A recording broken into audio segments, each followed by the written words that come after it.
নমস্কাৰ সংগ্ৰামী অভিনন্দন গ্ৰহণ কৰিব। মই আজি মংগলদৈ IAS অফিচত গৈছিলোঁ। আহি বাটতে বাইক চলাই আহি থাকোঁতে কিছু কথা ভাবি আহি থাকিলোঁ। এতিয়া কথাটো হ'ল, মই একদম পোনপ্ৰথমে আমাৰ ধেমাজি জিলাৰ চৰকাৰী শিক্ষাগুৰুসকলক ক'ব বিচাৰিছোঁ যে আপোনালোকে চাওক যে মুখ্যমন্ত্ৰী মহোদয়ে 18 তাৰিখে সন্ধিয়া ফেচবুক লাইভ যোগে ক'লে যে আমি শিক্ষা বিভাগক বা মাননীয় শিক্ষামন্ত্ৰী ৰণোজ পেগু মহোদয়ক অপাধিকৃত শিক্ষানুষ্ঠানবিলাক প্ৰাদেশিকৰণৰ কাৰণে যিটো আবেদনৰ পৰ্টেল, এই পৰ্টেলটো খুলি দিবৰ কাৰণে মানে শিক্ষা বিভাগক নিৰ্দেশ দিছে। আৰু মাননীয় শিক্ষামন্ত্ৰী মহোদয়ৰ ওপৰত মানে মুখ্যমন্ত্ৰীৰ বিশ্বাস আছে যে একদম অতি সোনকালে শিক্ষা পৰ্টেলটো খুলি দিব, আবেদনৰ পৰ্টেলটো খুলি দিব। এতিয়া চাওক, মুখ্যমন্ত্ৰী মহোদয়ে কথাটো ক'লে, কিন্তু শিক্ষামন্ত্ৰী মহোদয়ে এই মুহূৰ্তলৈকে পৰ্টেলটো খুলি দিব পৰা নাই। তেওঁ পৰ্টেলটো খুলি দিব পৰা যিটো ক্ষমতা তেখেতৰ হোৱা নাই এতিয়ালৈকে। এতিয়া মই অসমৰ সমগ্ৰ অপাধিকৃত শিক্ষক কৰ্মচাৰী সংস্থাৰ লগতে ধেমাজি জিলাৰ যিমানবিলাক অপাধিকৃত হৈ থকা বা বঞ্চিত হৈ থকা শিক্ষাগুৰুসকলক মই ক'ব বিচাৰিছোঁ যে আমাৰ প্ৰধান শত্ৰু কোন? আমাৰ অপাধিকৃত হৈ থকা শিক্ষানুষ্ঠানত কৰ্মৰত শিক্ষক কৰ্মচাৰী আৰু বঞ্চিত শিক্ষক কৰ্মচাৰীসকলৰ প্ৰধান শত্ৰু কোন? এই প্ৰধান শত্ৰুজন হ'ল ডক্টৰ ৰণোজ পেগু। এই ৰণোজ পেগু শিক্ষামন্ত্ৰী হৈ 5 বছৰ চকীখন আগুৰি থাকিল, চকীখনত বহি থাকিল। তেখেতে শিক্ষা বিভাগৰ কোনো গুৰুত্বপূৰ্ণ সিদ্ধান্ত কোনোদিনে ল'ব নোৱাৰিলে। আৰু এনেকুৱা তেওঁৰ বিভাগটোৰ যিবিলাক সিদ্ধান্ত, বিশেষকৈ অপাধিকৃত হৈ থকা শিক্ষানুষ্ঠান আৰু শিক্ষানুষ্ঠানত কৰ্মৰত শিক্ষক কৰ্মচাৰী আৰু বঞ্চিত শিক্ষকসকলক লৈ তেওঁ গোটেই 5 বছৰটো আচলতে কিছুমান ভেকু ভাওনা কৰি থাকিল। এই মানুহজনক ধেমাজি জিলাৰ শিক্ষকসকলে চিনি পাব লাগে। ডক্টৰ ৰণোজ পেগুক ধেমাজি জিলাৰ শিক্ষকসকলে ভালদৰে চিনি পাব লাগে।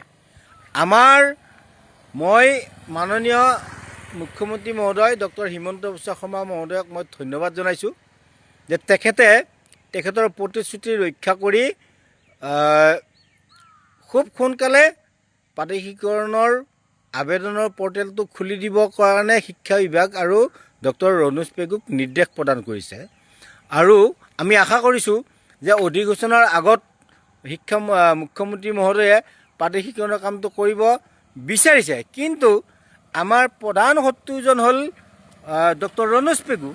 আৰু এই ৰণোজ পেগুই আমাৰ যিখিনি যাৱতীয় কাম, এই কামখিনি তেখেতে কৰিব পৰা নাই আৰু কৰিবলৈ খোজাও নাই।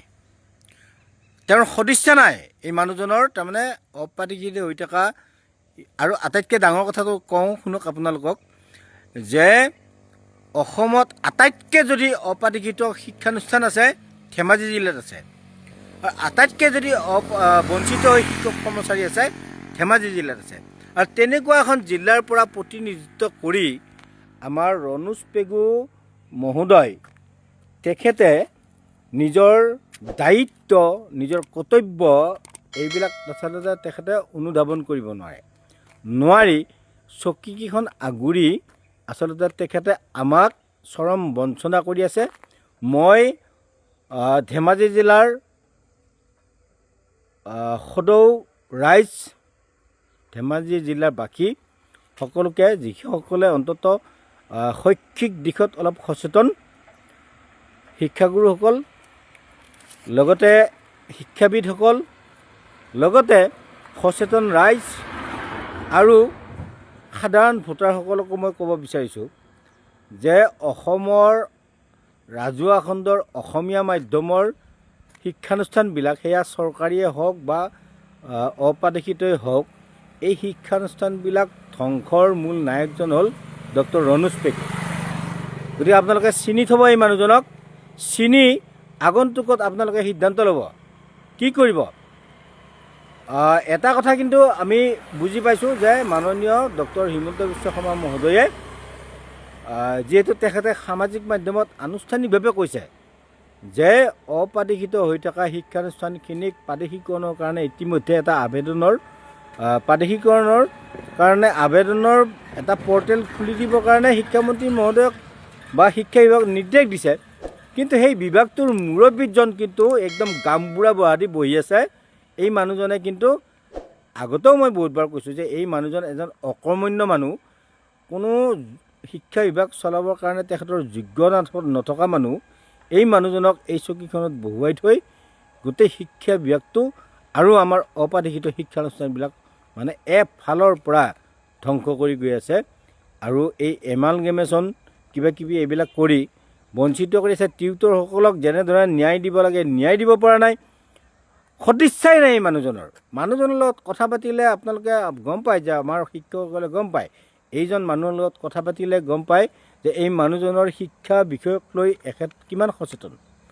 এওঁ ভাবিছে যে অসমৰ মানে উঠি অহা প্ৰজন্মখিনিক মানে অশিক্ষিত কৰি এওঁলোকে দীৰ্ঘদিন ৰাজপাট খাব। কিন্তু এওঁলোকৰ জীৱনকাল কিমান, মানুহৰ জীৱনকালটো কিমান।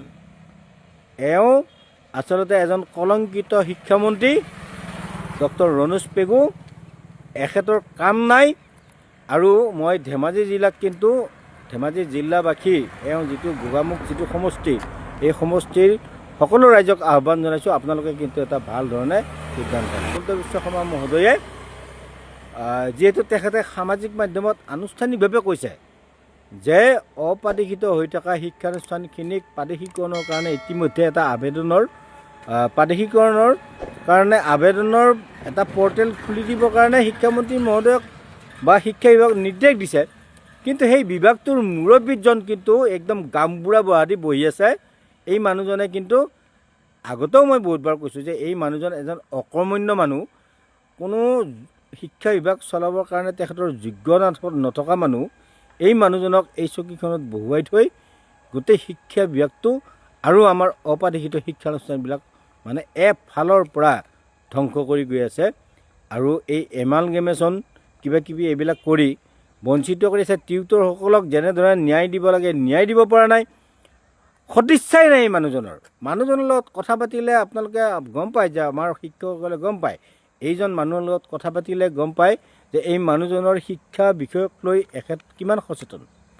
এওঁ ভাবিছে যে অসমৰ মানে উঠি অহা প্ৰজন্মখিনিক মানে অশিক্ষিত কৰি এওঁলোকে দীৰ্ঘদিন ৰাজপাট খাব। কিন্তু এওঁলোকৰ জীৱনকাল কিমান, মানুহৰ জীৱনকালটো কিমান। এওঁ আচলতে এজন কলংকিত শিক্ষামন্ত্ৰী ডক্টৰ ৰণোজ পেগু, এখেতৰ কাম নাই। আৰু মই ধেমাজি জিলাবাসী এওঁ যিটো গোগামুখ যিটো সমষ্টি, এই সমষ্টিৰ সকলো ৰাইজক আহ্বান জনাইছোঁ, আপোনালোকে কিন্তু এটা ভাল ধৰণে সিদ্ধান্ত লওক। ধন্যবাদ।